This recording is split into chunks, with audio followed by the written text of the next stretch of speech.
la reunión de medio año de la Sociedad Interamericana de Prensa en modo virtual,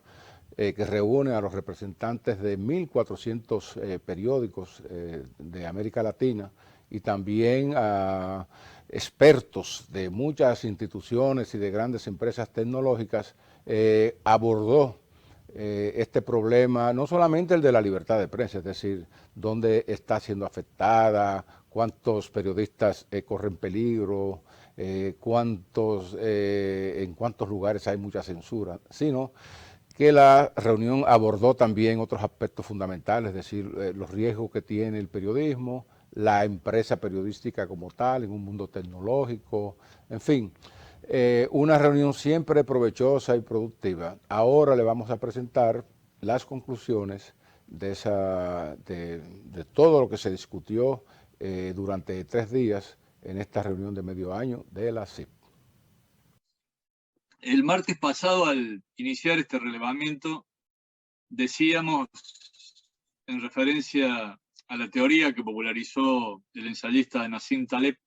que la sombra de un cisne negro, de un impacto de consecuencias quizá irreversible para muchas publicaciones, se cierne sobre la prensa escrita. Esto es porque la crisis económica, como bien planteó recién Ricardo, se agravó profundamente en muchos países del continente y porque se aceleró además la transición a un futuro digital para el cual muchos medios no estaban totalmente preparados. Por ello es que crece ese desierto informativo del que tanto se habla en vastos territorios de todo el continente, donde pequeñas comunidades tenían a los medios como su posibilidad de expresar su voz y tener una mirada local a sus problemas y necesidades.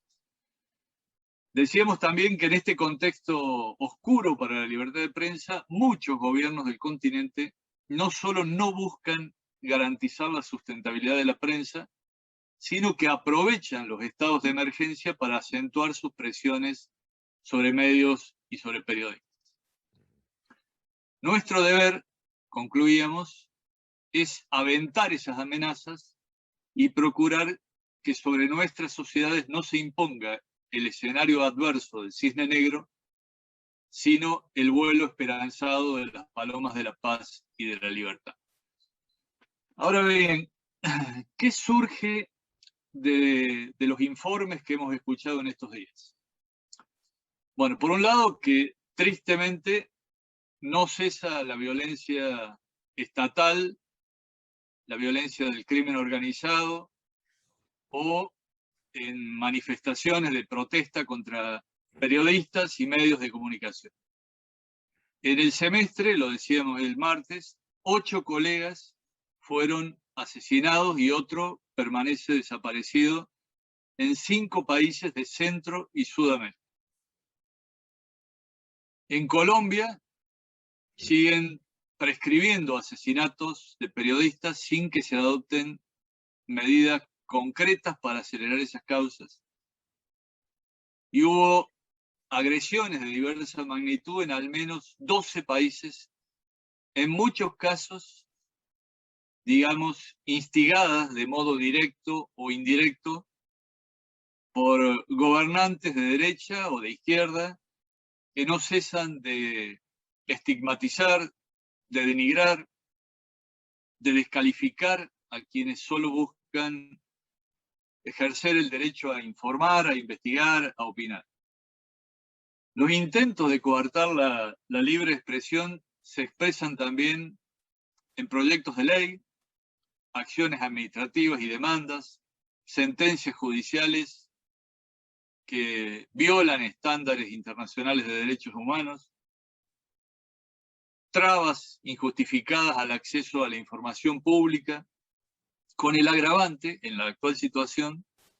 de que varios gobiernos instalaron el secretismo para temas vinculados con el manejo de la pandemia y la compra de insumos médicos. También hay inequidades manifiestas en la distribución de la pauta oficial, falta de protección